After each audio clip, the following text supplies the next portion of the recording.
Good morning, Raptor Freaks. Lexiot's here. It's Saturday morning, and it is a lot of snow here in Toronto. We had a crazy snowstorm last night with lots of thunder and lightning in the middle of it, and a ton of snow. There's like 4 inches of snow outside here. It's crazy. It is crazy. There is two Raptor games today, and I hope people have an easy time or are able to get to the game in Mississauga today at 2 o'clock because the Raptors 9:05 are playing their Welcome Mississauga game, the first ever Welcome Mississauga game with special new jerseys. And it is very much in the style of the Welcome Toronto kind of style with the colors and stuff. So yeah, I hope they can welcome people to their game because of all the snow. I know a lot of the city has shut down city facilities and stuff because of how much there is out there. Let me just real quick. I'm looking at the jerseys and they're quite nice. The Welcome Mississauga jerseys. They're instead of gold and black, they're more yellow and black with the word saga on the front of it. Not the whole word Mississauga, but just saga. But then also, I noticed with the 9:05 Welcome Mississauga jerseys that they have like the fragments of the boroughs of Toronto once again on there. Like there's the Mississauga boroughs, the little puzzle pieces that are kind of on the detail that you can see on the jersey. Very very interesting jerseys, and they will be what Christian Coloco, Ron Harper Jr., Jeff Doughton Jr., Joe Wieskamp will be wearing today in their game. Now, real quick injury report for the 9:05. Delano Banton is not playing today once again, I believe. Well, he is day to day. He could technically play today, but right now he is listed as day to day. So, yeah, 2 o'clock. They come quick today. The games are both in the afternoon today. 2 o'clock for the 9:05 and 5 o'clock for the Raptors' second game against the Washington Wizards today. Now, they had the day off in Washington and they had a practice yesterday, the Raptors main squad. And then I noticed something last night that's very interesting that they had Friday night SmackDown at the Capitol Center where the Raptors are playing Washington this weekend. They had wrestling on the off night in between the two games. So I'm wondering, they didn't show anything of these guys. They didn't post anything on social media, but knowing Scottie and Chris are big wrestling fans, I wonder if they actually went to the wrestling match last night at the Capitol Center because it was in the same building. Really easy for them to just go there on an off night with nothing to do and just be in the crowd. And it would be kind of wholesome fun that probably wouldn't get them in much trouble. You know, I don't know, going to TV tapings for WWE is very fun, though, because there's a lot of bullshit, not very many matches, a lot of advertising, a lot of stupid little hokey little skits, and not as many matches as there used to be as back in the day. All right, let me check in the comments real quick with you guys. Mike is here first. As always, Logical Raptors fanatic in the house. Scottie's wearing the jersey in the pic. All right, did you get a Scottie Barnes jersey? Mike, you had Jersey Day this week, and you were acting all crazy yesterday because you got your jersey. So was it a number 4 Scottie Barnes that you got? But you got the black one? Very nice, Mike. Very nice. You're still feeling hype, but toned down. Sorry to the whole Raptor Freak Nation. A couple words were eliminated from my vocabulary. Respect always. Yes. Listen, Mike, the lesson yesterday was let's just never make it personal. Come on, man. Especially in here. You know, I run a Facebook group with like over 50,000 people in it, and I have to be the sheriff. And I look for people being personal attacks all the time. So with that, you made my little alarm go off with some of your comments yesterday. For that, is saying, "Oh, that's a personal attack." No. And that's why I got on to you for it. So, Mike, you're all good, man. You have your strikes are swiped clean. And unlike a Go-Go Gadget, you did not strike out. So you're all good. Michael is here once again. Good to see Michael first thing in the morning. Good morning to you, Michael. I've got all the information that you want to know about the games today. I've got your referees. I've got your injury reports, all that kind of stuff. Mike is saying also, salute the real ones, Project Truth Always. Action-packed afternoon. Oh, yeah. Yeah, and it's crazy. It's once again, all these games will be done by 7 o'clock or so. By 8 o'clock, we'll be definitely done with all the basketball today. So yeah, you can still go out and do stuff if you can get out with all the snow. Cool Cat is here. Good morning, Raptor Free Crew. You started early. What a weird snowstorm with thunder and lightning. Hope we get a winning day. Yeah.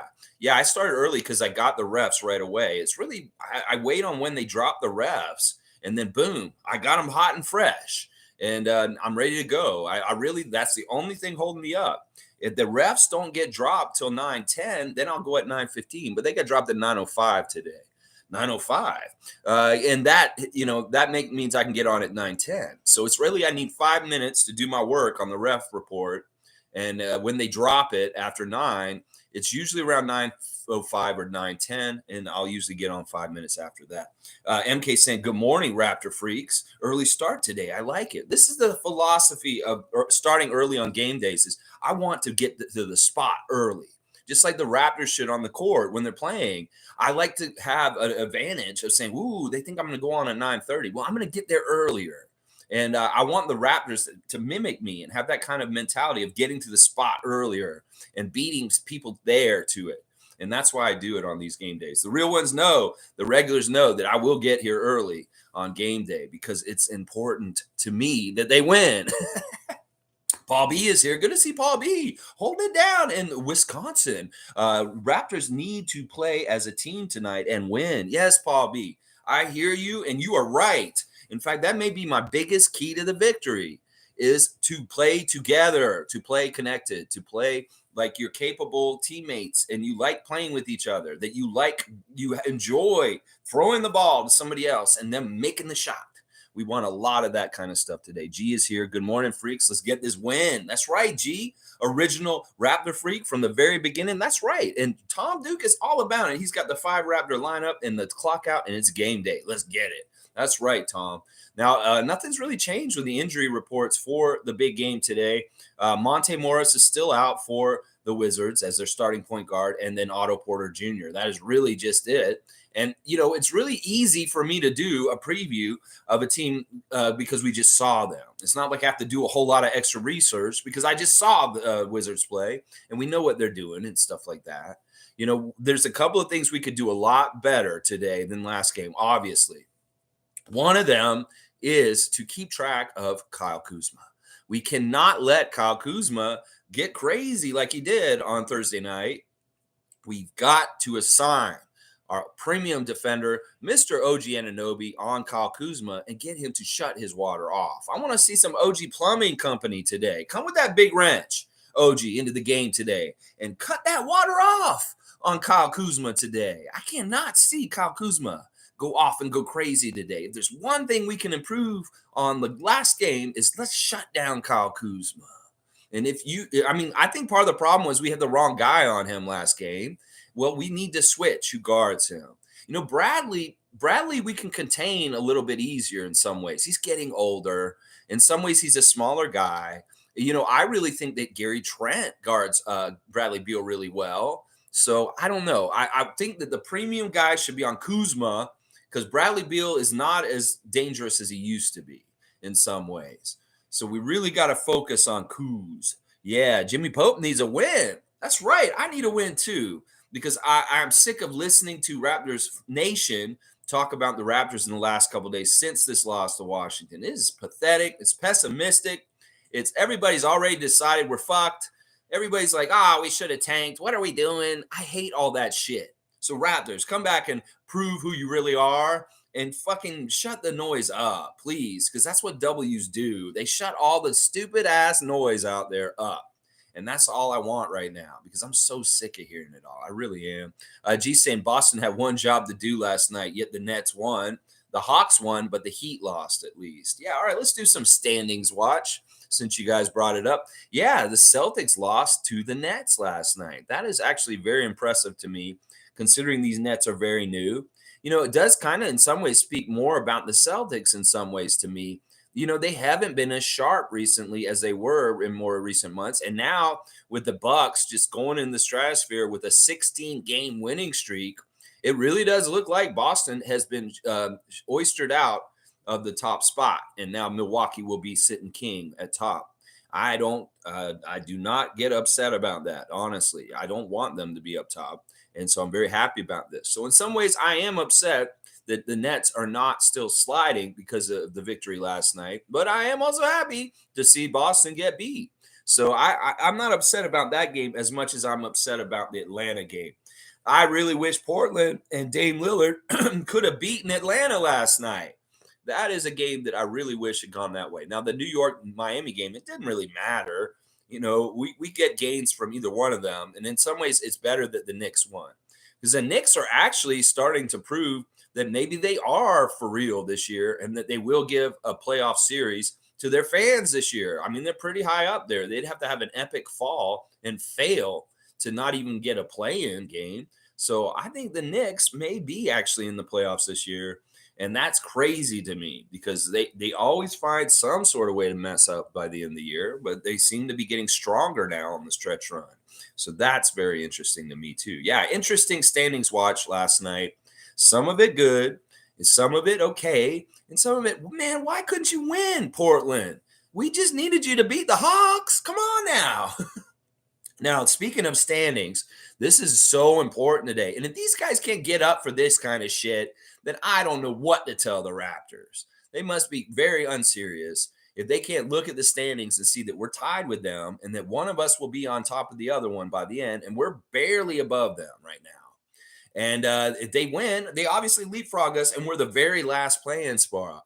There's all kinds of gumption that y'all can have for this game, Raptors, and we need to see it today. We really do. You guys did not look good the other night. A lot of people are saying, yeah, these guys are this, and we should never believed in them. Well, I believe in y'all still, and I want to be the one that's right. I don't want those people to be right. So please come in and show some pride and show a better effort and a better game today. And listen, seriously, if you need a carrot to egg you on, to entice you to keep moving forward, look at those standings today, Raptors, and understand just how important this game is, that you're fighting somebody in close combat right now. The Wizards are right next to you, and you need to beat them. You need to beat them because if you don't, they're going to be jumping over you today.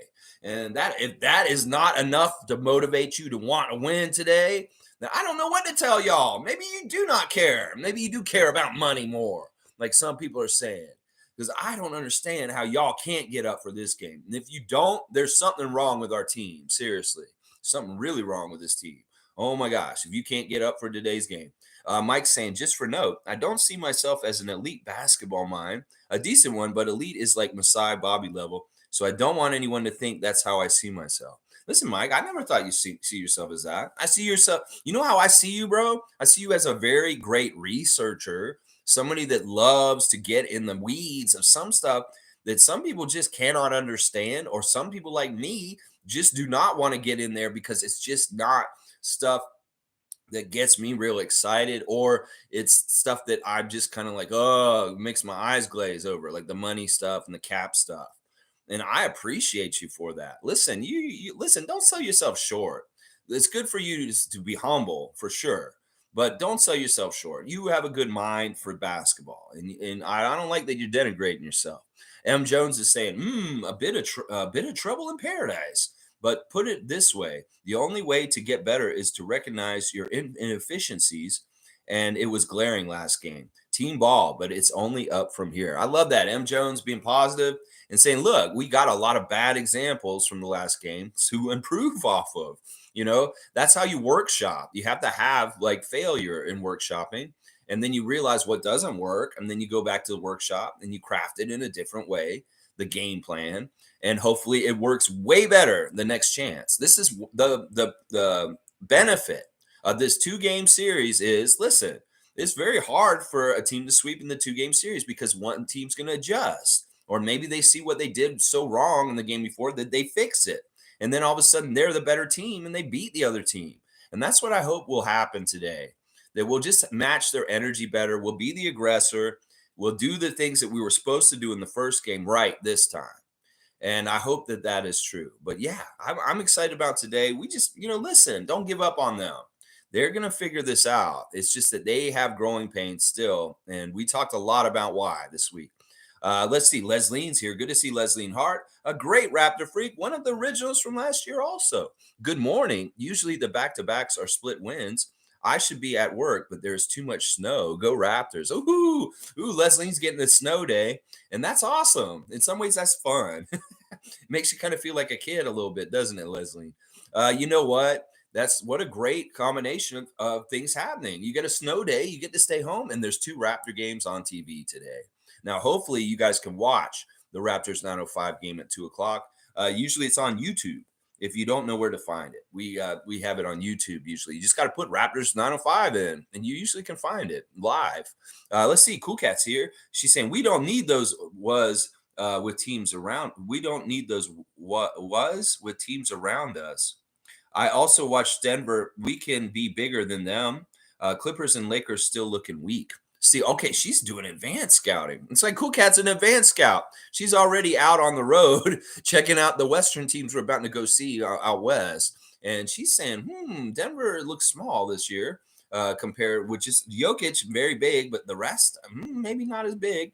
And then you go, and the Clippers are a mess, absolute mess. Somebody joked on Twitter this week that the Clippers are a team that seems like they do with their practices over whatchamacallit, Skype. They seem to do their practices over Skype. And Russell has been a big, huge fail. They have not won a game since he showed up, and they are in disarray. So, yeah, the Clippers seem ripe for the picking. It's weird. Somebody pointed out on Twitter this morning, too, that the Clippers have the same amount of losses as we do right now, which is crazy to me, honestly. That we've had such a bad year, and what the fuck? Kawhi has been healthy a good chunk of this year, and they have the same amount of losses as us. Yeah, there's problems with that team. And then obviously we know the Lakers still have problems. LeBron is out now for probably the rest of the season. And, Anthony Davis, they're adding a lot of new players, though, quickly and bringing in new guys constantly. So their roster will look really weird when we show up in Los Angeles to play the Lakers. But I love that you're thinking ahead. But listen, we got a game today, and it's all about Washington, baby. That's right. Paul B saying, Will Barton revenge game incoming? I hope so, Paul. I really hope this isn't a dud move, because in the first 2 games, nothing from Will Barton. I need him to show up and give us something in good faith and show us that he will help us in certain ways that we wish that he would help us with. So go ahead and do it, Will. I don't know if you should be playing with Gary at the same time, though. We were talking about that. Let's see. Isaac saying 905 playing 2. Double victory. WW. Double W. Yeah, I hope so today. This will be a great Saturday. We did this last Saturday, right? We played both games, 905, and both against Detroit teams, Motor City Cruise, Detroit Pistons, and we won both games last Saturday. So let's see if we can do this again. Get both of them. Raptors beating Wizards, and the 905 closing the series out with the Mad Ants with a sweep. The Mad Ants are very small. They're not very tall, and they have a small roster. There's only like 7 or 8 of them here, so we should dominate them with Coloco and Delano. Well, Delano's not playing, but Ron Harper Jr., Jeff Doughton Jr., those guys. Our referees for the 905 game today, we actually have a pretty good ref crew for this one. The head ref is Matt Callio of Edmonton. The Canadian ref is the head ref for the 905 game against Fort Wayne. Matt Callio is from Edmonton, Alberta, Canada. He's in his 2nd year as a referee. His favorite TV show is Game of Thrones. His favorite movie is Good Will Hunting. His favorite musician is Layla. Got me on my knees. Layla. He loves Eric Clapton. His favorite book is The Giver. His favorite app is Trip It. He'd most like to visit Portugal, and his bucket list is Norwegian cruise. That's right. Callio is the first ever Canadian referee in the NBA, and we're happy to have him for our referee in Mississauga today. This other 2 refs are Angel Kent, one of the best refs in the G League, and Josh Wilson. So there's your ref report for Fort Wayne at Raptors 905. 2 o'clock start. Yeah. All right. Let's just go ahead and do the ref report for the Raptors, too. The ref crew for today in Washington. We got Mr. Smooth Voice himself. Bill Kennedy is our head ref for today. He is from Phoenix, Arizona. His favorite musician is Luther Vandross. He'd most like to visit Jerusalem. His bucket list is to see the Egyptian pyramids, and his hidden talent is karaoke. We know that because Bill Kennedy has some of the smoothest pipes in the NBA as far as we hear him on the challenge microphone, and he has a voice. So we know he can sing some Luther Vandross in some karaoke. Now, Bill Kennedy is a nice ref to us. We do like Bill Kennedy out of all the older refs that have been in the league for 25 plus years. Bill has the best record for the Raptors. We win 55% of the time when he is refereeing. Meanwhile, the Wizards win 44% of the time. So 55-44 Raptors split. And we did lose the last game that Bill refereed for us this season, unfortunately. Our second ref is another old head who's been around for over 25 years, is Rodney Mott. He's from New Albany, Indiana, but now lives in Las Vegas. His favorite TV show is Blackish. His favorite movie is the most popular movie among all the referees, The Shawshank Redemption. His favorite musician is, let me see. Do I want to do a song today? I don't know. Maybe not. Maybe not. Not today. All right. Stevie Wonder is his favorite musician. His favorite book is A World Without Cancer. His favorite app is eBay. He would most like to visit Jerusalem. And his hidden talent is interior design. This guy knows how to do interior design. And he's also a U.S. Navy veteran with 3 years of active duty and 3 years in reserves. Rodney Mott would like a vegetable stir fry. So we got a vegetable stir fry for him. And Bill Kennedy likes a filet mignon with a good bottle of red. So yeah, that's what we've got so far. Filet mignon and a vegetable stir fry and a bottle of red and a trip to Jerusalem. Rodney, we win 46% of the time when he's refereeing. We did win the last game that he reffed, and the Wizards win 37% of the time. So he favors us 46-37, Rodney Mott, the split. The third ref is Danica Mosher. She's in her second year as a ref. She is from Freeport, Florida, but now lives in Orlando. Her favorite TV show is Friends and Ridiculousness. I don't even know. Her favorite movie is that one that Gene Wilder was in, and then the fat kid blew up, and the one girl turned into a blueberry, and there was a golden ticket. Willy Wonka and the Chocolate Factory. Her favorite musician is the guy who was bringing sexy back. She's a big Justin Timberlake fan. Her favorite book is Lying with Strangers. Her favorite app is Yelp. She most like to visit Thailand, and her bucket list is to own a cat cafe. She wants to own a cat cafe. Wow. All right. She was a standout basketball player at Freeport High School in Florida. She got her start as a referee working intramural games in Central Florida, and her favorite meal is oxtail. So we need to get some oxtail for Danica Mosher. So we've got a vegetable stir fry, a filet mignon with the ball of red, and oxtail for Danica. Now, Danica is one of the top 3 worst referees for the Raptors in the whole entire league. In her years in the league, we win. This is insane how bad we are with her. And we did lose the last game that she refereed us. We win 17% of the time when she is refereeing. That is absolutely dreadful. 16.7.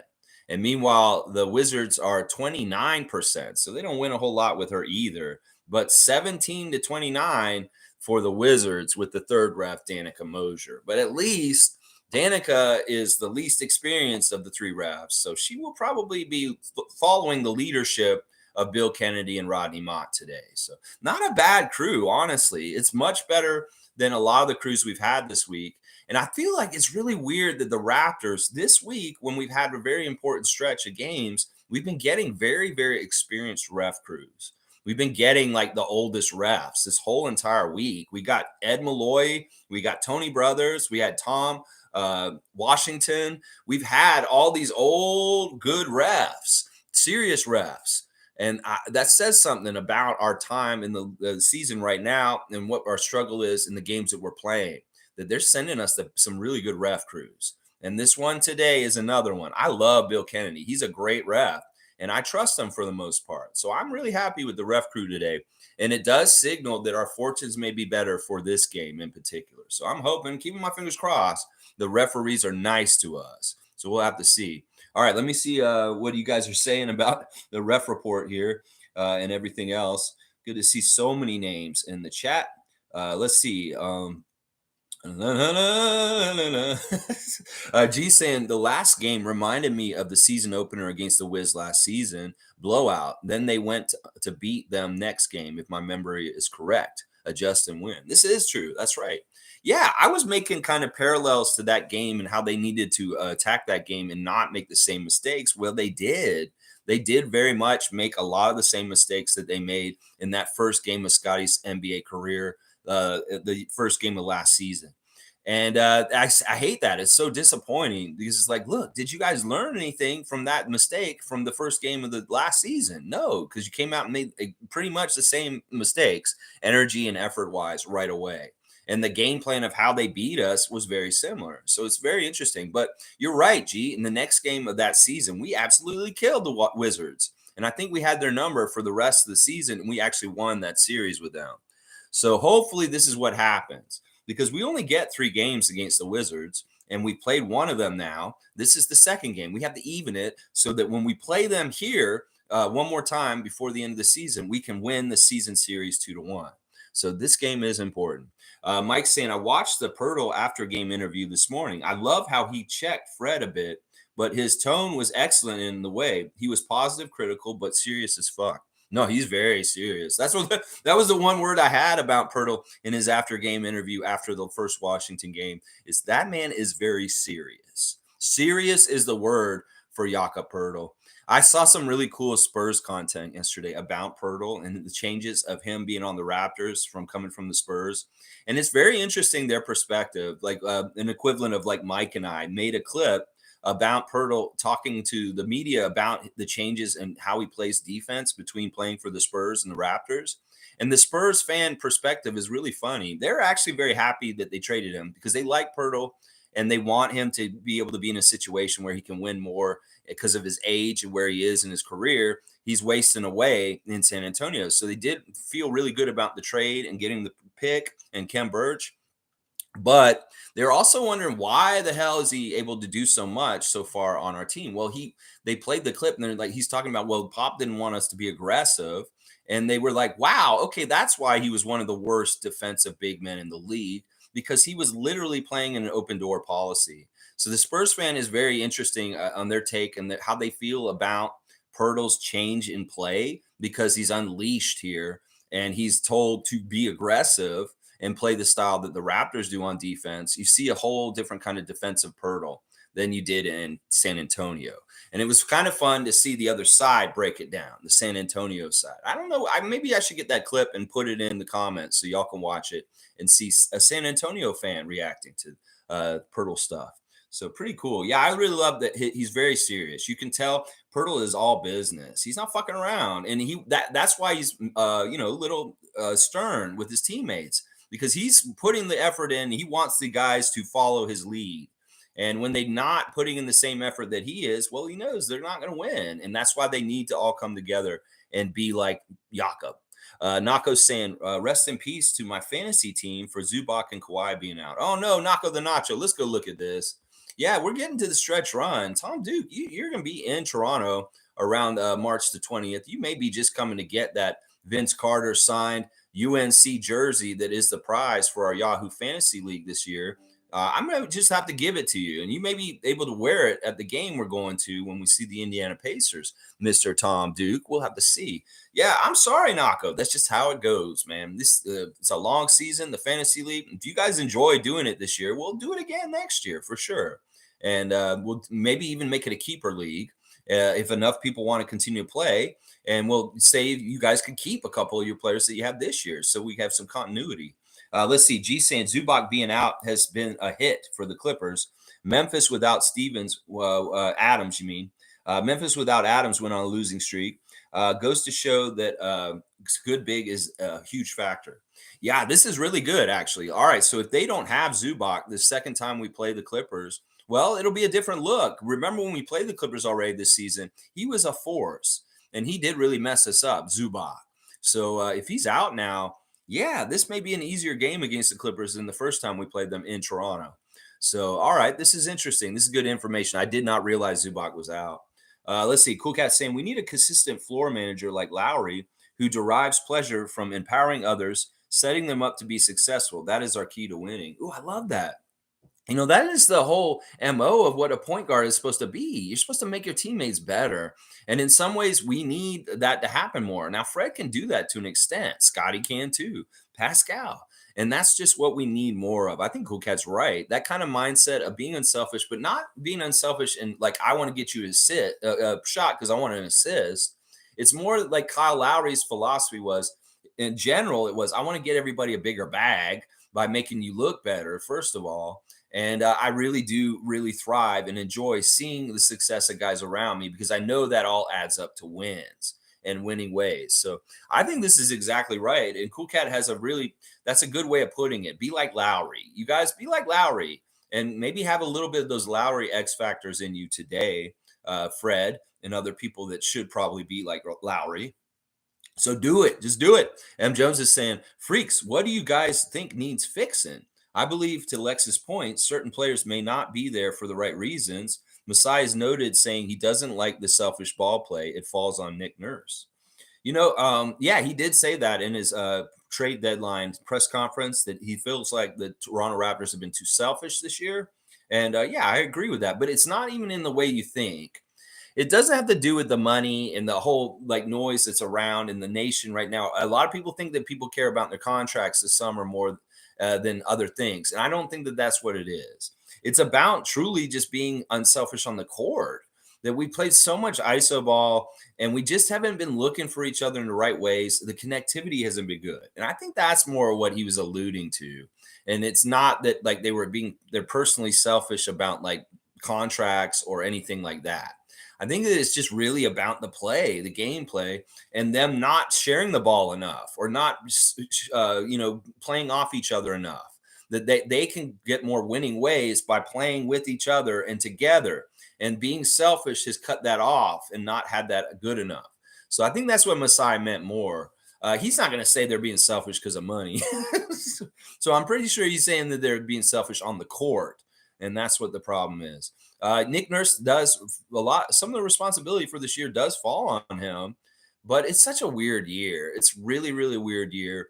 And like I said, I said this yesterday, he is very much a made man in some ways. Everybody may be talking about wanting to fire him this week, but that doesn't mean that the organization's anywhere near wanting to fire him. The fans can want to fire him, but that doesn't mean jack shit. Masai doesn't want to fire him, and that's the only one that matters. So I think y'all want, like, people that want Fred out of here and they're so ready to get him out of here, keep holding your breath. You're going to turn blue and probably pass out with no oxygen. Same thing for Nick. Anybody who's waiting and holding their breath for him to get fired, yeah, you may pass out and you may need to be resuscitated because he's not going anywhere. I'm sorry. If he does and I'm wrong, I'll be like, holy shit, I was wrong. And I did not see him getting in trouble and getting fired this summer, but I don't see it, guys. Nick Nurse is not in the hot seat. People think he is, but he really isn't. G saying, I believe, as Cool Cat has pointed out, players don't have an identity. I like the idea of positionless ball, but it messes up the flow. Who is doing what? I think Scottie at forward is better and needed. Listen, let's do it this way. Let's split it on the ends of the court. We can play positionless basketball on the defensive end, but when we play offense, just to sort things out and what we're trying to do, we need to play position basketball and have a 1 through 5 and designations and real roles on the offense. I think the switchability and the positionless works really well on defense, and it's a strength, but it's not necessarily a strength on the offensive end because we're not getting defined roles of how we should attack them in our offense. And that may be the switch in the split. Is it the offensive end? We're not positionless because we're very much running set plays with 5 and 1 and 2 and 3 and whatever. And then the other end, that positionless versatility is great for switches and people running off picks and doing all that stuff. That's fine. But at the other end, they may need to have a different mentality. And they really may need to start playing traditional play sets with the center and the point guard and the shooting guard and the power forward and the small forward. And I like this idea of this. And I think Cool Cat's exactly right. The lack of role definition on this team this year has been a huge, huge problem for the Raptors. That these guys don't know exactly who should be picking up what and doing what on the court at any given time. And that there's jobs and necessary things to do in an NBA game to win games. And nobody knows to do those jobs because it's not in their job title, because it's ambiguous. Everybody's kind of doing everything in little bits in different ways. Well, what if some of the jobs ain't getting picked up and done because it's so ambiguous? That's what I'm saying. So clearly defined roles of whose responsibility it is to take care of some of these jobs would clear this up and give it a good accountability system so that people can understand, oh, well, this didn't get done. And we understand why and who was like not doing it. And then we can fix it. So that's part of it too, is like we can't fix the system and what's going on with the team if nobody knows what they're supposed to be doing and they're held accountable for. So that's part of the problem also, I think, is that they don't have a way of sussing out accountability because of the ambiguousness of positionless basketball. So it's very, very weird, very weird. And I agree. Cool Cat is really like, she was saying it earlier than everybody this season about the lack of role definition. It's really important. Let's see. Paul B is saying if the Raptors were in sync, they'd be like J.C. Chassays. I don't even have to say his name. With a bunch of Joey Fatones and Lance Basses. We need more Scottie to develop into Justin Timberlake. Oh, Danica Mosher. Just because your favorite singer is Justin Timberlake, now I'm talking about in sync in this chat. Oh, Paul. You know what? Listen, the only thing I remember is like, didn't they have that song? No, that was Backstreet Boys. I don't even remember what NSYNC. It's gonna be me. That's him. Them. That's them, right? I get them so confused. I mean, you might as well throw the new kids in there too, and just make it as confusing as fuck for boy bands with me. 98 Degrees, whatever. But yeah, they're the ones that go, I want it that way. That's all I know. All right, G saying a true shooting guard at that position for floor spacing. The spacing is an issue at times. Gary Trent Jr. Yeah, a true shooting guard. I like that. Tom Duke's got the food out. He's got 3 glasses of red. He's got that filet mignon. He's got the he's got the grill, and he's got some meat. Is that vegetable stir fry? Are you bucking the trend for Rodney Mott and giving him meat even though he wants a veggie stir fry? Hey, that's fine with me. You don't like them or something? And is that the oxtail, that last dish, Tom? Okay. I see your little emoticon meals for the refs. Hopefully they like it and they're nice to us. Mike's saying, not gonna lie, if you're only about money, Masai doesn't even look in your direction. That's not it.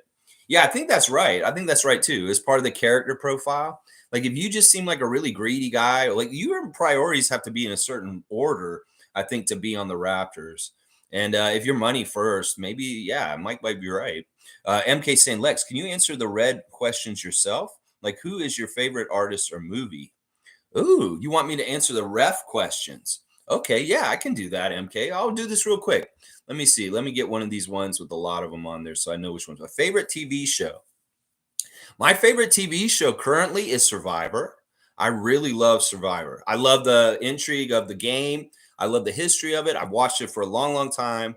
And I feel like this season, after the first episode, is going to be really, really good. And I'm going to say right now about Survivor that Franny and that Matt B are going to get married. And they're going to be the new Rob and Amber. Watch this season. Anybody's watching, you know what I'm talking about. Franny and Matt B are going to get married before the end of the season. They might even get married during the season. I'm not lying. The way is that they're hitting it off right on the bat. They might do something crazy like have a Survivor wedding in the middle of the season. I'm no joke. This was like instant chemistry love. I was like, these two are going to fall in love and they're going to be together for the rest of their life. It's crazy. And then, of course, the first tribal council was absolutely insane with somebody, the Seahawk, Brandon, using his immunity idol that he found on the first one, and then 2 shot in the dark going at the same time. And then that crazy shit that Lauren was doing with the bank of vote. Holy crap. Survivor is, listen, it's not stale. It's an amazing show, and I highly recommend people watch it for entertainment. My favorite movie, my favorite movie classically is The Departed. Departed is just such a good movie as far as the whole dichotomy between Leonardo DiCaprio and Matt Damon and what's happening. And oh my gosh, Jack Nicholson's in that movie, Martin Sheen, just such a good cast. And the epitome of to me, it's like the greatest Scorsese movie ever. And I just love Scorsese in general, but The Departed is probably my favorite movie. This is a crazy question, MK, but I'll go ahead and do it. My favorite musician is U2. That's very, very, a lot of people don't like U2, and they have kind of a weird remake album coming out right now, and a lot of the U2 fans are upset about it, but I don't care. I just, they've always been my favorite band since a little kid. My favorite book, you know, I think my favorite book is a book by Eckhart Tolle. Like any of those books that Eckhart did, they're self-help books, like the how to be happier in your life. So anything by Eckhart Tolle is probably my favorite book, just because he changes your life. Right now, my favorite meal is the patty, is the Toronto patty. I love patties right now. I'm on a patty kick. All I'm all about is patties. My favorite app is probably YouTube. YouTube is absolutely my favorite app, partly because of this channel and also because of all the great things I find on YouTube to watch. I most like to visit Japan. I'd really, really like to visit Japan. That's like, I'd also like to visit Estonia. That's some place that I'm supposed to have visited, but I haven't yet. But Japan and Estonia are on there. My hidden talent. Oh my gosh. My hidden talent. I don't know. I'll be like Bill Kennedy and say karaoke. Karaoke is my hidden talent also. Okay. So there's a question and answers for me. That was out of the blue. All right, let's see. G saying they have had the most starting lineups in the league, no continuity, and it shows in their chemistry. And in my opinion, that's why they look frazzled at times. Well, that's true. Like that's one of the things we strove was continuity in the starting lineup, but we just couldn't get it this year. In fact, that was a goal at the very beginning of the year, but it got all thrown out the window because of all the injuries and crazy shit happening.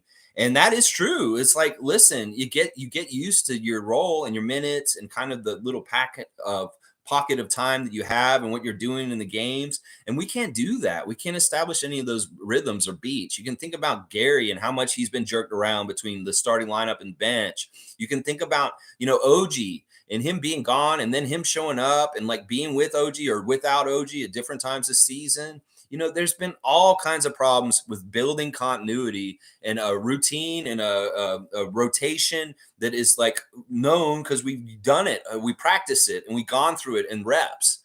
And teams like Washington have had that to more of a degree than us. I mean, Porzingis has been in and out a bit, but for the most part, that's what I'm saying.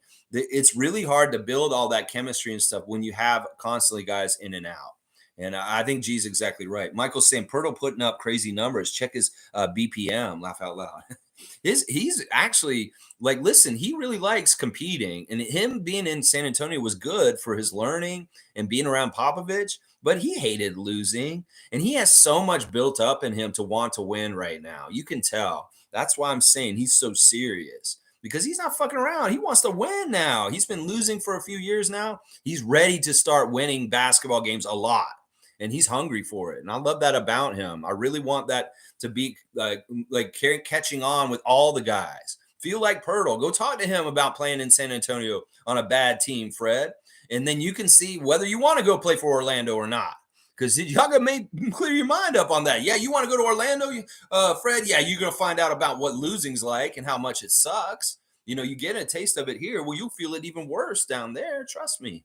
Let's see. Nako's saying Scottie and Pascal are great passers. When I think of the Suns team that went to the finals, I think of great ball movement and more defined roles. We should get better guard play. Yeah. I'd love for Fred to really, really double down on his point guard skills and just focus on being the ultimate point guard that we can have. Be more Muggsy Bogues. Be more John Stockton and less Allen Iverson and Stephon Marbury.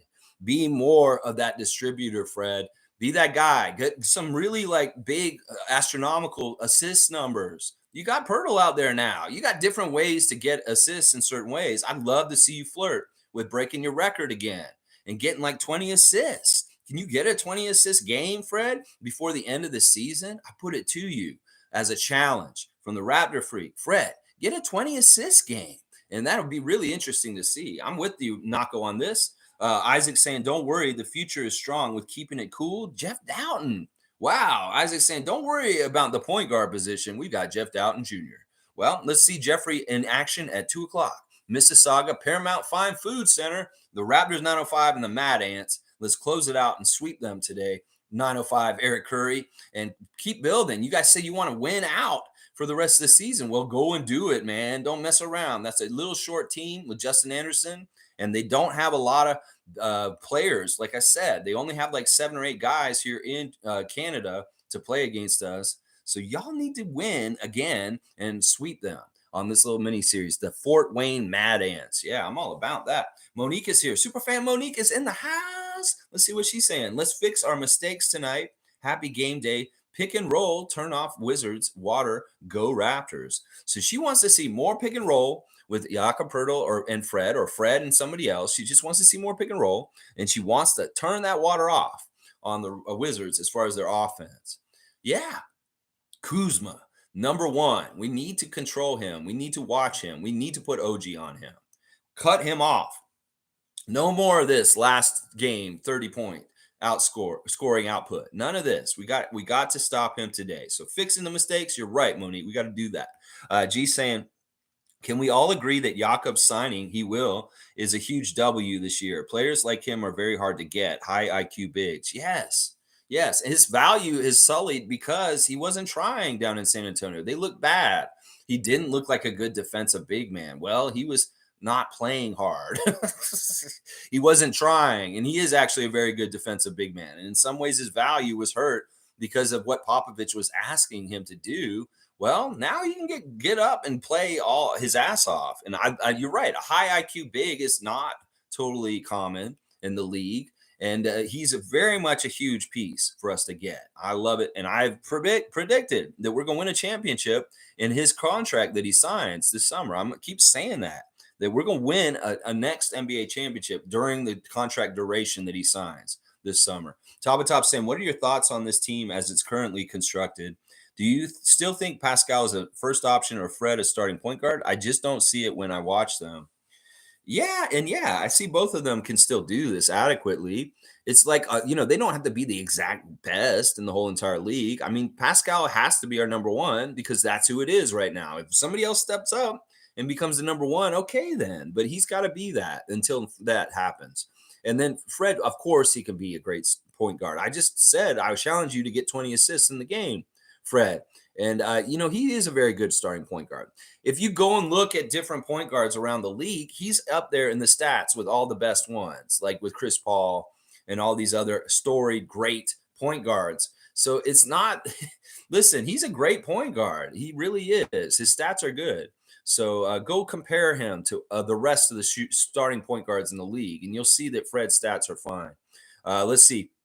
Paul's saying, congrats on getting over 600 subs, Raptor Freak. It seems like you've had a bump recently. You're killing it, Lex. Thanks for giving people the avenue to share their passion for the Raptors, too. 1,000 soon. Thank you, Paul B. I appreciate you. I know you don't always catch us because it's in the morning and sometimes you're busy working or some of you're off today, I see. And I'm happy to have you live in here, Paul. You're one of the originals. You've been around since the first year also. And you know what? I don't know if you're going to do this year, but if you do the highlights of the dunks again this year, I'd love to put that on blast again, make it a tradition that Paul B gets all the best dunks together and kind of throws them together on a reel by the end of the year. I think Chris Boucher is going to be featured this year.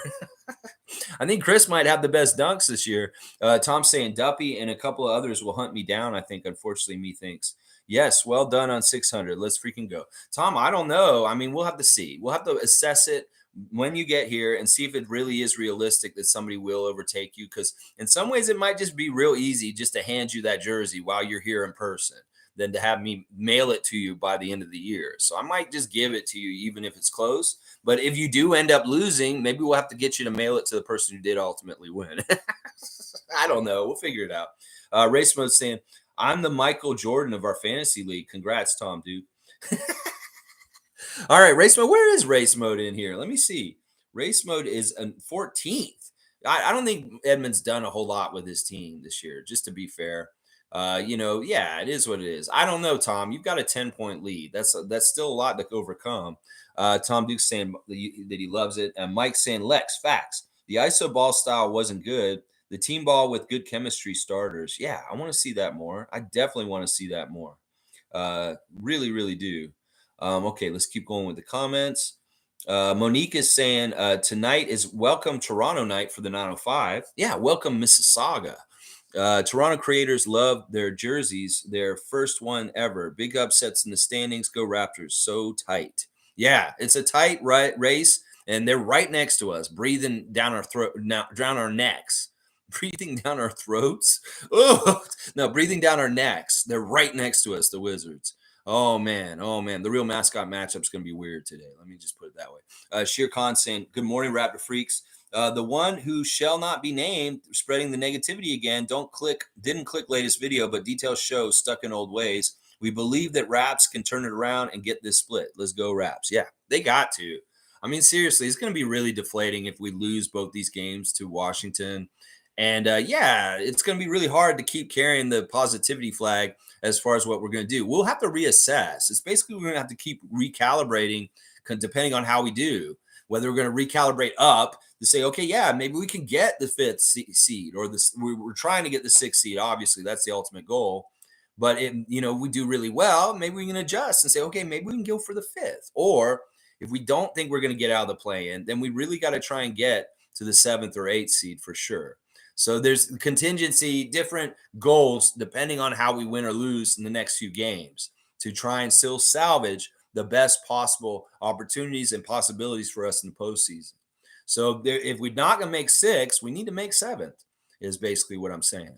So let's see. Yeah, he who shall not be named. Hey, all right. I'm sure he's just going to be consistently doing that kind of stuff.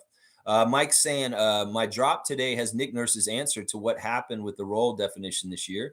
It's a large part on the issues before. All right, cool. Mike will be putting out his latest piece at 2:00. Logical Raptors fanatic on YouTube. Check out his channel. Give him a subscribe.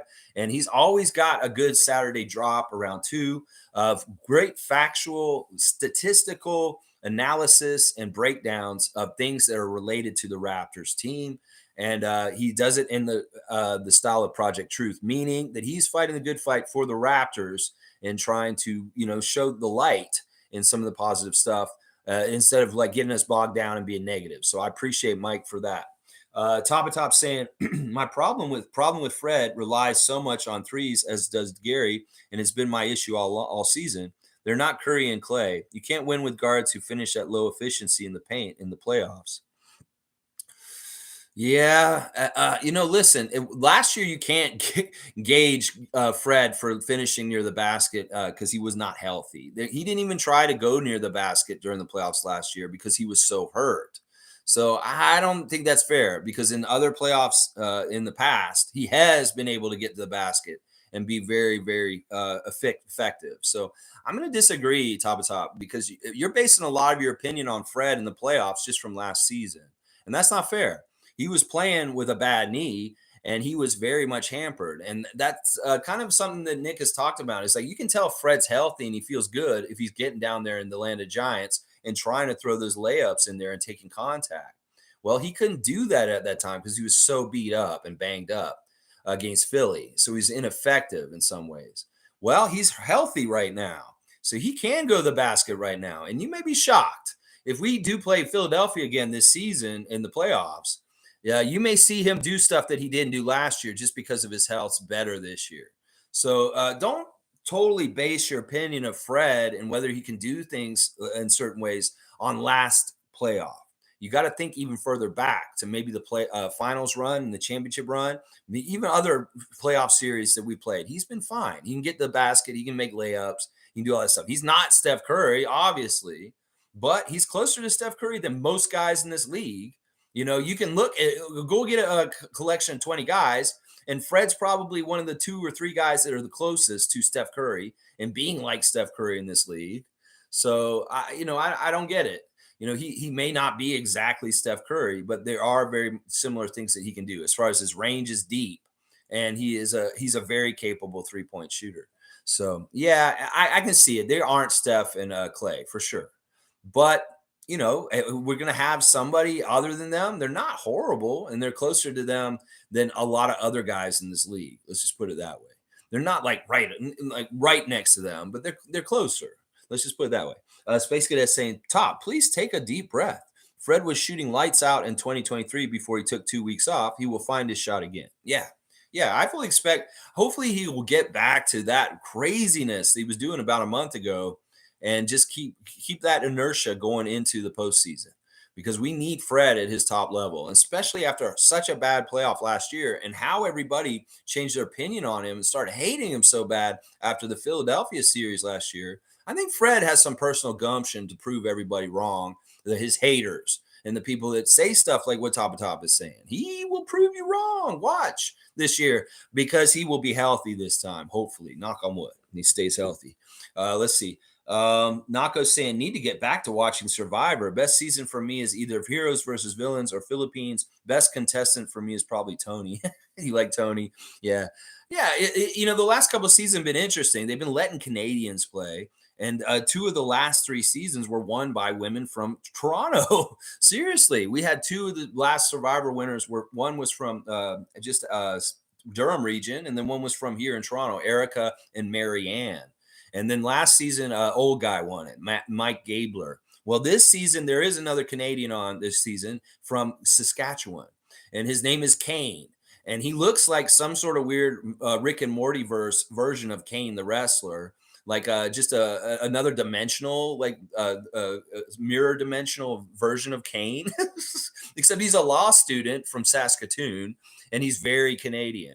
In the first episode, he went and helped one of his teammates in the water by dragging them over to the thing because she couldn't swim. And he did the most Canadian thing. He went over and helped her and brought her over. And I was like, man, he's being such a good Canadian on Survivor, helping the other contestant. Yeah, but Kane, he's cool. We do a thing with my family, Adriana and my parents, where we draft the contestants and we kind of have rooting fantasy teams. And Kane is on my fantasy team for Survivor this season. I've got Kane, Brandon, Franny, and Heidi. Those are my 4 survivors that I'm rooting for that I picked this year. But yeah, we all have our players, and that's kind of the fun we make out of it between my folks, my parents, and Adriana. We like to play. We've been doing it for a few seasons now. It's a lot of fun. Tom Duke's saying he's got it looks like, are those pastries or like apple pies? Oh, they're patties. They're patties for me. DoorDash incoming. You're sending me some patties? I tried to order some Real Jerk yesterday and they jerked me around. I couldn't get my patties. I don't know what it was. Maybe it was a snowstorm or something. I don't know. I tried to make a DoorDash order and they fucked me over. DoorDash. They're kind of pissing me off these days. DoorDash. Their service isn't as good as it used to be. Let's see. Mike is saying the golden peak of Survivor, Samoa, then 8 Heroes versus Villains. I'm a big Survivor and Big Brother fan too. I have actually watched seasons multiple times. I love the really early Survivor 1 through 8 is my jams. Yeah, I was there right at the beginning, the first season with Richard Hatch and Rudy and what was her name? Sue Hawk. Yeah, and then the guy fell in the fire in the Australia one, Michael Scoopin and Colby and Tina won that one, Tina Wesson. Yeah, I've been paying attention to Survivor for a long time. I used to be really into the race too, and I'd watch some Big Brother. My favorite season of Big Brother was the one with Kaser and Janelle. That season was just amazing, and I don't watch Big Brother anymore because it's gotten really trashy. But Survivor is the one that I have continuously always watched, even though I don't really have a TV anymore. I watch it through the website for free. Nako's saying Pearl Islands is my favorite early season. Rupert, yeah, Johnny Fairplay and Sandra. Sandra won that season. Are all timers. Sandra is not a villain. Sandra is like one of the most respected Survivor players ever, and she is somebody that I really look up to. I've always enjoyed her game, and she's won twice. She's like one of the few people that's won twice. Mike saying Exile Island, Cook Islands, Fiji were solid. Yeah, okay, you guys are really getting into this. Yule, yeah, Yule and Earl. Yeah, cool stuff. All right. I don't want to get too much into the Survivor rabbit hole, but since there are some Survivor fans on here, maybe we'll talk a little bit about it after each show this season. I don't know. Maybe not. You guys got to watch the first episode of this season, though. It's really good. It's really, really good. G is saying, keeping the same lineup, like to see OG as the shooting guard of this game. He seems to have success shooting against the Wiz. Will be an interesting look and may throw the Wiz off. I like this. We talked about this a bit in the last couple of days. Putting Scottie at the forward and really not having him on the outside. We want to see you work in the lane, Scott. And to do that, it means putting OG on the outside and putting him at shooting guard. And I do think that this is smart. I really do think this is smart because OG's style of play right now is a very much slasher shooting guard style where he's shooting threes and he's attacking the rim. That is very much the two. And Scottie, his bread and butter is really next to the basket in the low post and doing little like moves and ups and over people and just like powering over people. And that it really is a power forward kind of style of play. So I think that in some ways, yeah, Scott, you may be the shooting guard in the starting lineup when they put the graphic up on TSN. But honestly, you should be playing forward. You should be playing down low. And I really like the idea of you and Jakob playing like Duncan and Robinson. You guys could go watch tape of how Duncan and Robinson used to run their defense and way they played off each other. You guys could mimic it to a degree, not the same huge level, but if you can be more like Duncan and Robinson as a defensive combo down low, woo, look out. Those are guys you guys should be emulating as a team defense. Scottie Barnes, Jakob Poeltl, Tim Duncan, David Robinson. Yeah, that's what I want to see. Criscom's here. Good to see the great Criscom. I wonder if he has a prediction for today's game. Big ups to the Raptor Freak. Always holding it down, win or lose. I'm going with a Raps dub today. All right, he's got a prediction. He's saying the Raptors are going to win today. I just believe they have enough pride to step up after that last debacle. Let's go. Criscom, I love what you're saying, and I think you're right. I mean, listen, it'd be really weird if these guys came out and they showed up the same way as they did on Thursday. I would be really worried about them. I'd be like, is their heart still beat in their body?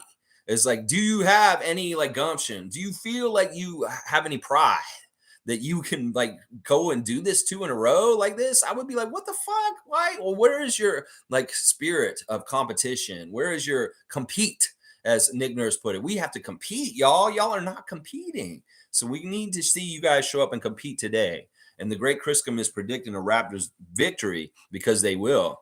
Steph is Space Cadet saying, how many players in this league are Steph and Clay? Come on now. Nobody is. But that's what I'm saying. Like on the sliding scale of who's the closest to him, to Steph, I would say Fred is one of the top 5 closest players to Steph Curry in this whole entire league. And if you ask the NBA players this, it's like, all right, if you have to pick 5 players in this league that you think are the most like Steph Curry, I'll bet you a lot of people would put Fred on that list. I'll bet you they would. Logical saying, Fred's been studying Kyrie's layup package for years now. He's developed more with spin control and gets the ball up and around defenders. Yeah, we've seen like some really crazy spins and the ways it bounces off the backboard and goes in. And sometimes he's not even looking when he does it. It's like really like blind. He's just throwing it up over the top of his head. You know, he's been very impressive going to the basket this season. In fact, he did better attacking the basket this year than he did last year in a lot of ways. Last year, he would get blocked a lot. He wasn't really smart about it. He'd try and force it, and he just looked bad. This year, he's been a little more savvy and smarter at finishing and using the rim to kind of protect, go on the other side so the guy can't come and get it. All kinds of different stuff like that.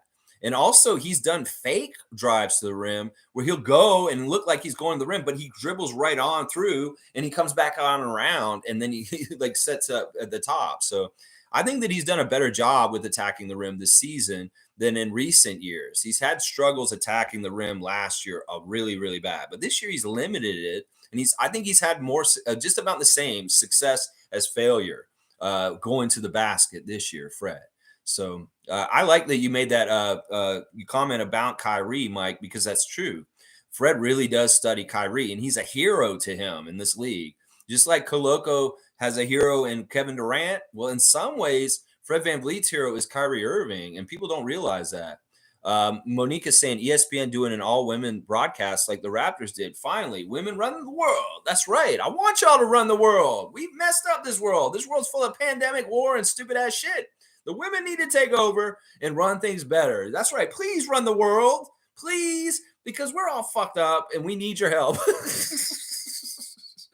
Yeah, I was really happy to see this. Doris Burke is involved in this telecast, and I love Doris Burke. She's one of my favorite U.S. media people that cover basketball because she's fair and she's tough and she's sassy and she's just good. She's just good. I love all the interactions between her and people like Barkley. And Drake really likes Doris. Like he has a crush on her, I believe. Yeah. Monique is saying Mo with the comment of the day. Facts. All right.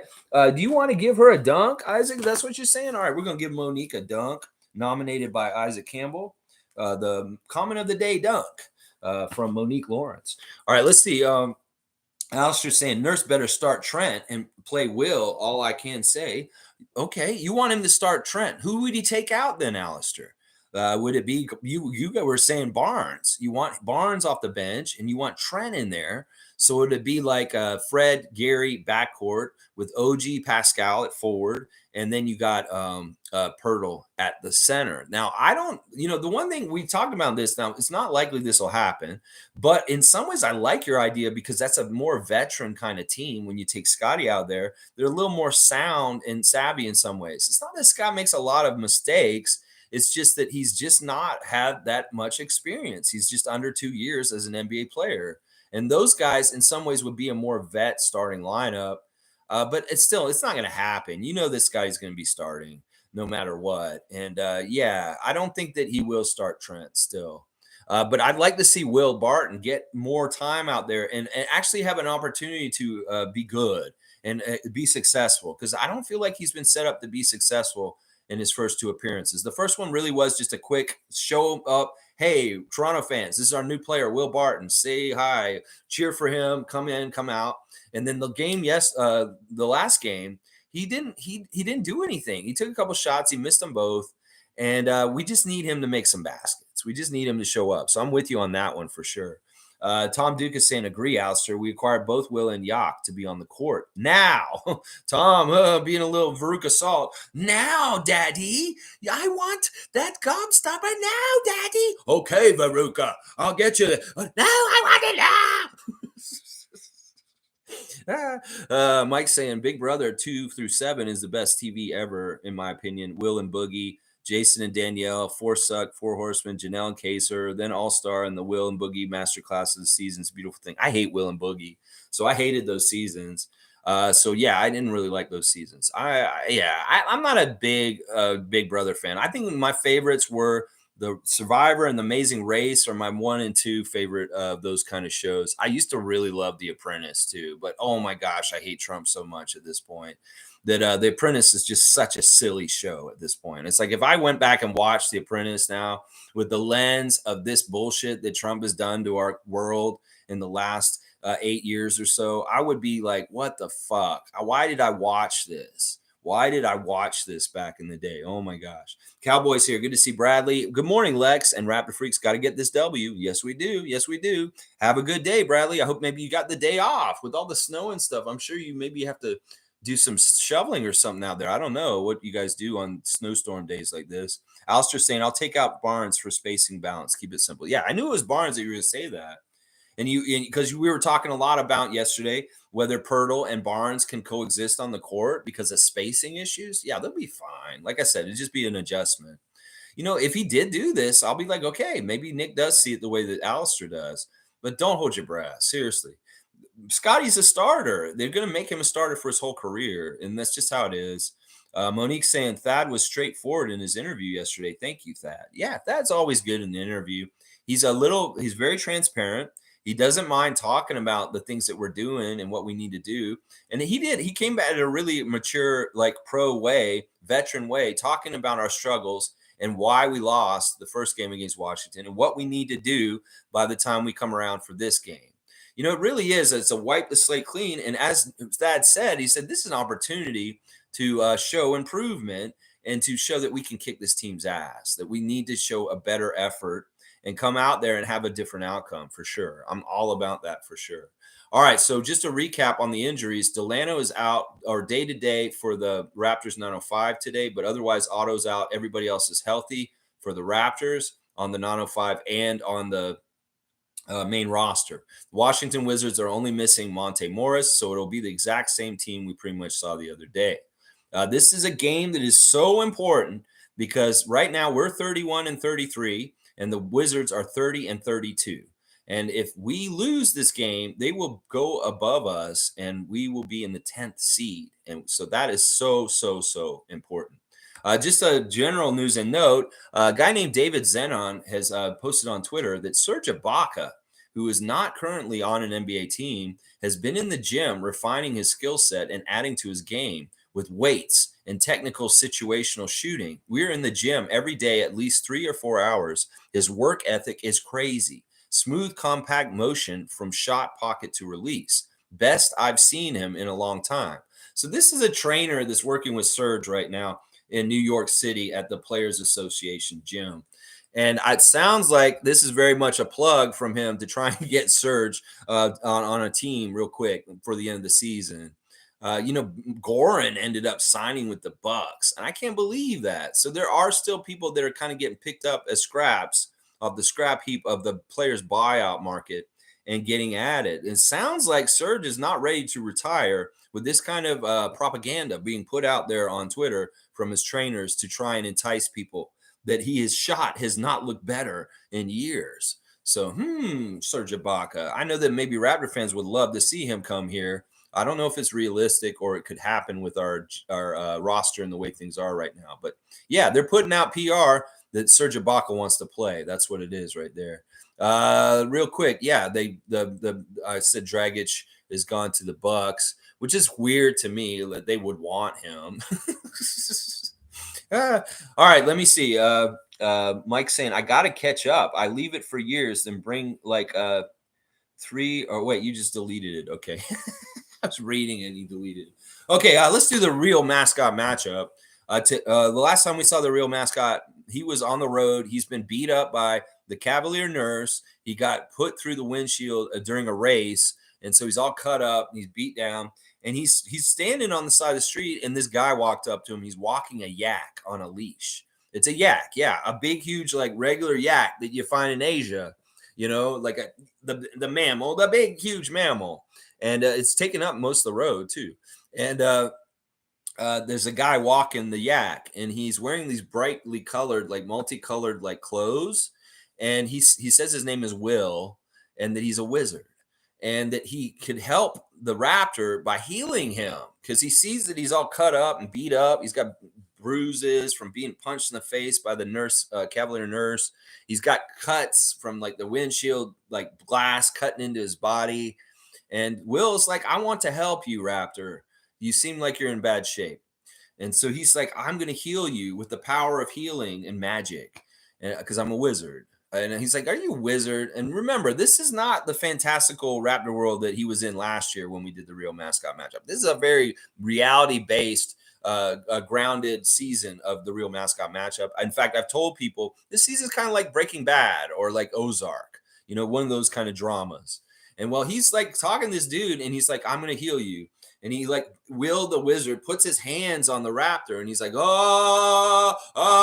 feel the energy. It's coming out of my palms into your body. Holistic healing, new age healing. And he's like doing all this stuff. And the Raptor's just kind of like standing there. It's like, what the fuck? Is this guy for real? And he's like, he's just touching me. He's like, got his hands on my shoulders. He's kind of touching me all over. But it's like, I don't feel any better or anything like that. And he's like, this guy seems like a quack. Because it doesn't help him heal. But he decides, he's like, all right, I'm going to hang out with this guy for a little bit. So they continue down the road. Fortunately, Will doesn't seem like he has a wizardry of healing skills because it didn't help. But they're going to be travel companions for a little bit. So we'll see what happens next time on the real mascot matchup. He's kind of a shim-sham salesman, Will the wizard, so far. So let's see if he can actually help heal the Raptor up a little bit better in some sort of way still. But right now, it just seems like it's bullshit. Next time on the real mascot matchup. There you go. All right, let's see. Wrapping it up real quick. Our referees for the G League game today in Mississauga. Welcome, Mississauga. Against Fort Wayne are Matt Callio, the Canadian ref from Edmonton, and Angel Kent and Josh Wilson. So Matt Callio, the Canadian ref, will be here in Canada on a very snowy day, refereeing that game in Mississauga. Our crew chief for the Washington Wizards game at 5 o'clock today is Bill Kennedy. He's a very good ref for us. Rodney Mott is the second ref, and Danica Mosher is the third ref for the Raptors game, second game against the Wizards. Not a bad ref crew, honestly. We could have a lot worse. Wayne's saying, Raptor freaks, we don't lack talent. We just don't exercise situational discipline when needed, and it starts with our experienced core. When they do selfish things, it trickles down. Ooh, there's a lot. There are some kernels of truth in what he's saying here, for sure. It's definitely true. We do not lack talent. We have a lot of talent, and we should be way better with our record than it shows. And it's true. I don't understand why we're not smarter. We have very smart players. We have high IQ players. We have very skilled, capable players. Why are we not smarter in the way we're playing on offense as far as knowing when the best shot is to take, as far as not taking bad shots? It's really partly shot selection and then also just kind of like working off each other to get better shot selection. That is just not happening. Like I see these guys get open, but they're looking to make the extra pass and be unselfish. Or I see these guys try not open and they try and force a shot. So in some ways, that is part of the IQ is like knowing the contingency for what is happening with the defense and what you're doing, and really making your decision off that. And some of y'all should be smarter for this. Fred, Pascal, OG, and some of the young guys. I understand why you don't really know what you're doing yet, Precious or Scottie. So that it really is true. I think that these guys need to show really smart decisions on offense to get easier shots by taking the shots when they are there and not passing up easy shots to try and pass an extra pass. I see that and I hate that. And then the other one is like just really trying to beat them over the head, go through three defenders on an isolation, Pascal. And when you have like Gary standing there over by himself in the corner, or Scottie's wide open, you could throw it to him, but you're still trying to force it through three guys. Yeah, that's the kind of stuff that we need to fix and clean up that Wayne's talking about for sure. And if we see more of that fixed, that we'll get better outcomes just in general.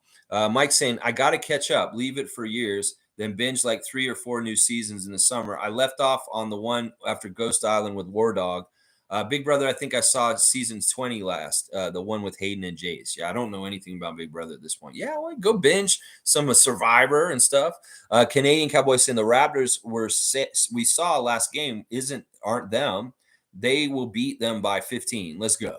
I still believe we got a great team and great players. Let's go Raptors and Raptor Freaks. You go Bradley. Bradley's like one of the most positive people on this channel. And I so appreciate Bradley and what he's saying here. He still believes in them. And sometimes that's all we need is some of us to just believe in them still, and they'll figure it out and they'll get it right. I think you're right too. I think they're going to figure it out today and they're going to get a big W. And I'd love to see it be by 15 or more points. That would be fantastic. It would be really, really a good statement because we need that kind of statement right now. Just in the war of information within Raptors Nation of like the negative ninnies and the people like us that want to believe and still want to see us do successful things before the end of the season. Because there is a real battle that way right now in Raptors Nation too. Monique saying major bench boost tonight other than Chris Boucher.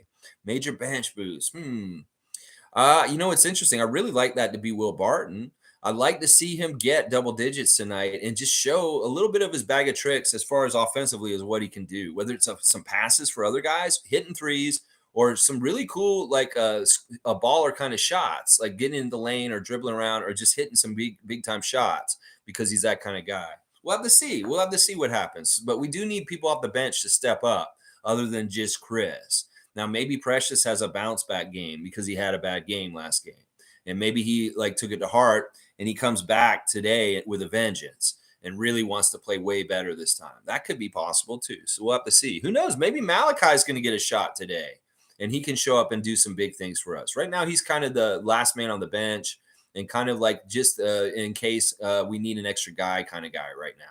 But who knows? We have not played well, and maybe Nick will be finding him into the game today just because we need him. But hopefully not. Hopefully everything goes smooth. All right, guys, thanks for watching me today. Please like, comment, subscribe, and share. And I appreciate everybody's patronage on the Raptor Freak channel. We'll be back tomorrow with reaction to both the Raptor games today. Remember, 2 o'clock start for the 9:05 today, so be ready for some Coloco early in the afternoon. And then at 5 o'clock later in the afternoon, the Wizards game. So both our games will be done and over by 8 o'clock. So it's all afternoon basketball today. It's snowed in. You don't really want to go out there and do outdoor activities unless you're tobogganing or skiing or something. So just stay in and watch some good old Raptors basketball today, like I'm going to do at my house. All right, y'all. Have a great day. And just believe in your team. Stay positive, Raptors Nation. This team is not dead in the water. Y'all can think that they're horrible just because they lost this last game to Washington, but that is not truly who they are. What we saw the other day, they have more pride, and they're going to show it today when they show up and they put the effort on the court today. Watch. I'm predicting this right now. We know the keys to victory are win the rebounds, shoot better than them, out-effort them, play harder than them, get after the loose balls, and do things better and compete against them and out-compete them, and you will win, Raptors. We believe in you, the real ones, the Raptor Freaks. Project Truth always. Mike, thank you. Monique, Bradley, MK, Shere Khan, everybody, Alistair, Top in the comments, Nako, everybody. I appreciate everybody being here today. And let's go